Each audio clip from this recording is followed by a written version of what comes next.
ہر کس و ناکس کو جگہ ملتی ہے. آ جاؤ کلمہ پڑھ لو. کہا مجھے کیا ملے گا کلمہ پڑھنے کے بعد, اسلام قبول کرنے کے بعد کیا ملے گا؟ میں تو ایسا گندا انسان ہوں, میرے جسم سے بدبو آتی ہے, میری شکل بھدتی ہے, کوئی مجھے اپنے پاس بیٹھنے نہیں دیتا. اسلام قبول کر کے مجھے کون قبول کرے گا؟ مجھے کیا ملے گا؟ سرکار دو عالم صلی اللہ علیہ وسلم نے ارشاد فرمایا, بتا تو کیا چاہتا ہے؟ کہا کہ یا رسول اللہ, میں چاہتا ہوں کہ میں بھی شادی کروں, میں بھی نکاح کروں, میرے بھی بچے ہوں, میرے بھی ننھے منھے بچے میرے آنگن میں کھیلے, میرے سامنے کھیلے, میری بھی دنیا بس جائے, میرے سے کوئی شادی کر لے, کوئی اپنی بیٹی دے دے, مگر مجھے دے گا کون؟ میں تو کالا ہوں, کلوٹا ہوں, گندا ہوں, غلام ہوں, چرواہا ہوں, مجھے پڑھنا نہیں آتا, لکھنا نہیں آتا, میں معاشرے میں بیٹھنے کے قابل نہیں ہوں. اللہ کے رسول صلی اللہ علیہ وسلم نے ارشاد فرمایا کہ تیری شادی بھی ہوگی اور اللہ نے چاہا تو نکاح ہوگا. آگے اللہ کی مرضی, تو اسلام قبول کیا, اللہ کو اپنا خالق اور مالک تسلیم کیا, اللہ کے نبی کو نبی مانا, تو ہر انسان کے طرح تمہارے ساتھ بھی برتاؤ ہوگا. بتاؤ تم نکاح کرنا چاہتے ہو؟ کہا بالکل میں نکاح کرنا چاہتا ہوں. کہا کہ جاؤ فلاں شخص کے گھر میں جاؤ اور جا کر کہنا کہ میں تمہاری بیٹی سے میرا رشتہ طے ہو گیا ہے. کس نے کیا؟ تو اللہ کے رسول صلی اللہ علیہ وسلم نے کیا ہے, نبی اللہ نے کیا ہے, رسول اللہ نے کیا ہے. یہ بیچارہ اپنے دل میں خوش و خرم ہوتا ہوا, خوشی کے پیمانے اپنے دل میں لیتا ہوا, حوصلے کے ساتھ اس کے گھر جاتا ہے, دروازہ کھٹکھٹاتا ہے, گھر سے اس لڑکی کا باپ باہر نکلتا ہے, وہ کہتا ہے کہ مجھے اللہ کے رسول نے بھیجا ہے, میرا رشتہ تمہاری بیٹی سے کر دیا. کہا تم نے اپنی شکل دیکھی ہے؟ تمہاری شکل تو ایسی کہ کوئی بیٹھنے نہ دے پاس میں. میں اپنی بیٹی دے دوں, میں پھول سی بیٹی اپنے جگر کا ٹکڑا تیرے حوالے کر دوں؟ بالکل نہیں, ایسا نہیں ہوگا. جا واپس چلا جا. ڈانٹ دیا, پھٹکار دیا, واپس کر دیا. بیٹی اندر میں ساری باتیں سن رہی تھی. اس نے بیٹی نے فوراً اپنے باپ کے دامن کو پکڑا اور کہا کہ ابو جان, آپ کا فیصلہ غلط ہے, آپ غلط فیصلہ کر رہے ہیں. آپ اس لڑکے کو مت دیکھیے, اس آنے والے کو مت دیکھیے, جس نے اس کو آپ کے دروازے پر بھیجا ہے, آپ اس آقائے دو جہاں صلی اللہ علیہ وسلم کے فرمان کو دیکھیے, اس کو بلائیے. مجھے وہ لڑکا پسند ہے, میں اس سے نکاح کرنے کے لیے تیار ہوں, کیونکہ اس نکاح کا پیغام آقائے دو جہاں سرور کونین مدینہ کے سردار, مدینہ کے سردار سرکار دو عالم صلی اللہ علیہ وسلم نے طے کی ہے. کسی کی مجال کیسے کہ آقا کی بات کو ٹھکرا دے اور اس رشتے کو کاٹ دے. میں اس رشتے کے لیے تیار ہوں.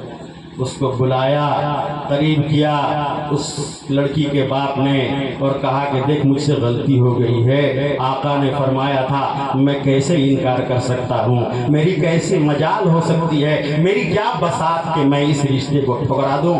ایسا کرو تم شادی کی تیاری کرو, تم شادی کی تیاری کرو, میں ادھر تیاری کرتا ہوں. وہ خوشی کے ساتھ جناب سرکار دو عالم صلی اللہ علیہ وسلم کے دربار میں گیا اور کہا کہ یا رسول اللہ, یہ پیغام قبول ہو گیا ہے اور نکاح کی تیاری کرنے کے لیے کہا گیا ہے. اب یہ بازار جاتا ہے, اللہ کے رسول اس کو بازار بھیجتے ہیں کہ جاؤ تم اپنے اعتبار سے اپنے نکاح کی تیاری کرو.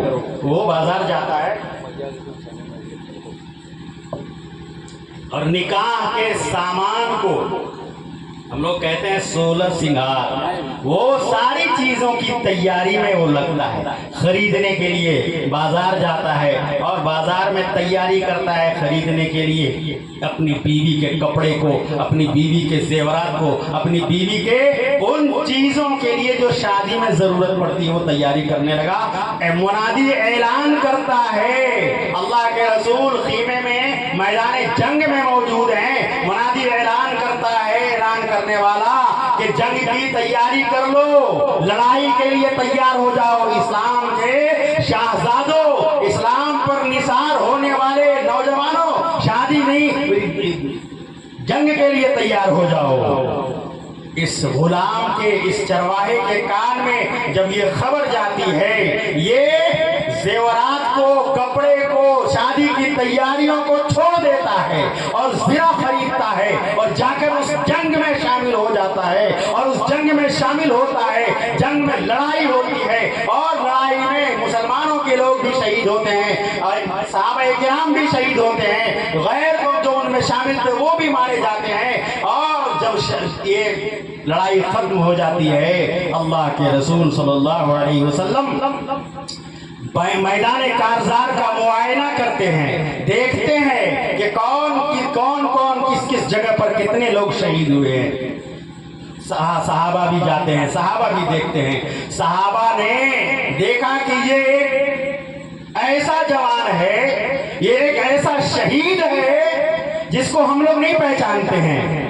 آقا صلی اللہ علیہ وسلم کو خبر دی گئی، سرکار دو عالم صلی اللہ علیہ وسلم جا کر دیکھتے ہیں، پہچان لیتے ہیں کہ یہ وہی نوجوان ہے جو اپنی شادی کی تیاری کے لیے بازار گیا تھا اور اس میدان کارزار میں شہید ہو جاتا ہے۔ اللہ کے رسول فرماتے ہیں کہ یہ وہ نوجوان ہے جس نے ایک وقت کی نماز نہیں پڑھی ہے، 1 روپے صدقہ اور خیرات نہیں کیا ہے، ایک دن کا بھی رمضان کا روزہ نہیں رکھا، نہ حج کیا نہ عمرہ کیا، کوئی نیک کام نہیں کیا، مگر جنت میں اس کا داخلہ یقینی ہے۔ یہ شہید ہے، یہ وہ شہید ہے کہ کوئی نیک عمل نہ کرنے کے باوجود حوران جنت اس کا انتظار کر رہی ہے۔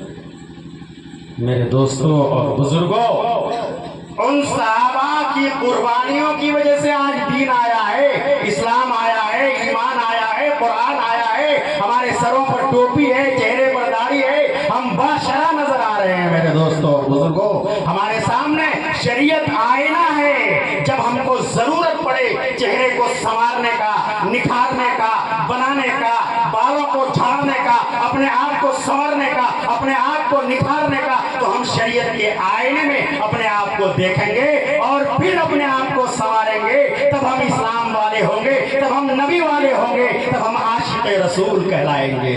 میرے دوستو، ہم تو اپنی مرضی کے غلام ہو چکے ہیں، ہم تو اپنے سماج کے غلام ہو چکے ہیں، ہم تو اپنے معاشرے کے غلام ہو چکے ہیں۔ جو معاشرہ میں چل رہا ہے ہم اس سے 2 قدم آگے بڑھ کر کام کرنے کی کوشش کرتے ہیں۔ شریعت اس کی اجازت نہیں دیتا ہے۔ شریعت میں نکاح اور شادی اتنا آسان ہے، اتنا آسان ہے کہ 2 صحابیات ساتھی راستے میں چل رہے تھے، ایک نے کہا کہ دیکھ میرے دوست، اس گھر میں ایک لڑکی ہے، یہ لڑکی مجھے بہت پسند ہے، میں چاہتا ہوں کہ اس لڑکی سے میں نکاح کر لوں، اگر تو میرے اوپر ایک احسان کرے تو جا کر اس سے میرا نکاح کا پیغام بھیج دے۔ وہ دوست کہتا ہے ٹھیک ہے، میں تمہاری یہ ذمہ داری پوری کرنے کی کوشش کروں گا۔ یہ اس لڑکے کا رشتہ لے کر جاتا ہے، اس صحابی نوجوان کا رشتہ لے کر جاتا ہے۔ لڑکی کے باپ نے کہا کہ مجھے وہ لڑکا پسند نہیں ہے، مجھے تو پسند ہے، بتا تو نکاح کرے گا کیا؟ اس نے کہا میں کیوں نہیں کروں گا، اور اسی محفل میں بیٹھا اور نکاح ہو گیا۔ 3 دن 4 دن کے بعد دوسرے دوست سے ملاقات ہوتی ہے، وہ پوچھتا ہے کہ دوست، میں نے تمہیں ایک ذمہ داری دی تھی، کیا تم نے میری ذمہ داری کو پورا کیا؟ کہا میں بہت شرمندہ ہوں یار، میں بہت شرمندہ ہوں، کیا بتاؤں میں تمہارے رشتے کی بات کرنے گیا تھا، وہ لوگ مجھے پسند کر لیے اور میں نے نکاح کر لیا۔